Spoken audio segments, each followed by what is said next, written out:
So life has to be good. Look at movies, shows, video games. Like, um,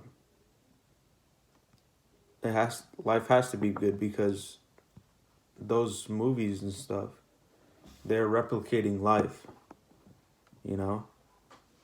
Um, I was watching Rick and Morty, and he's playing a game, and he's in that game. He's basically living a whole life of somebody, and he doesn't know he's in a simulation while playing the game. So when he dies, it's game over, and it's just replicating life, and it's one of the fun games in the arcade that Rick and Morty are at, and it's just that makes sense. Once virtual reality becomes so advanced that we don't know we're in a simulation, then what are the possibilities? And then it's just replicating life, and then it makes it fun. But like think about like The Sims, first person shooters, and other things that like simulate life. It's just interesting. It's just interesting, and it's just interesting, and it shows that life is so good that it's being replicated, and if it's worth being replicated, then it has to be good. I mean, that's how good we have it.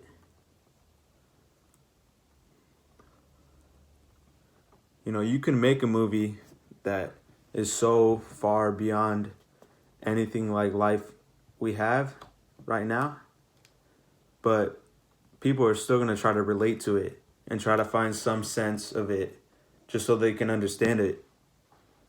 They're still going to try to relate to the characters in that movie if the characters are so far like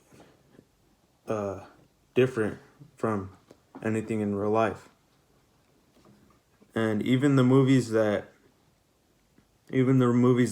like replicate life pretty well, like characters that are so realistic, and then the directors, they make those characters do like unrealistic things.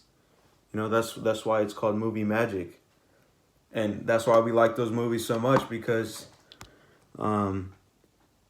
we feel like we can do those things if we were in that situation, because the directors, they make the characters in the movie, they make them so realistic. They put them through realistic life situations, and then so we can relate to them. And so once we see them do stunts and action scenes that are so unrealistic, we can relate to that, and we feel that we could do that as the same if we were in their shoes. Yeah. That's just how good we have it. If it's really being replicated. If life was so terrible, then nobody would make movies about life. I don't know what they'd make. I also have this thing to say. Can a pessimist be open-minded? Can an optimist be closed-minded? Can an optimist have depression? That's just something to think about. I think all of them are possible. But like, if someone is an optimist but they have depression, severe depression or any kind of depression,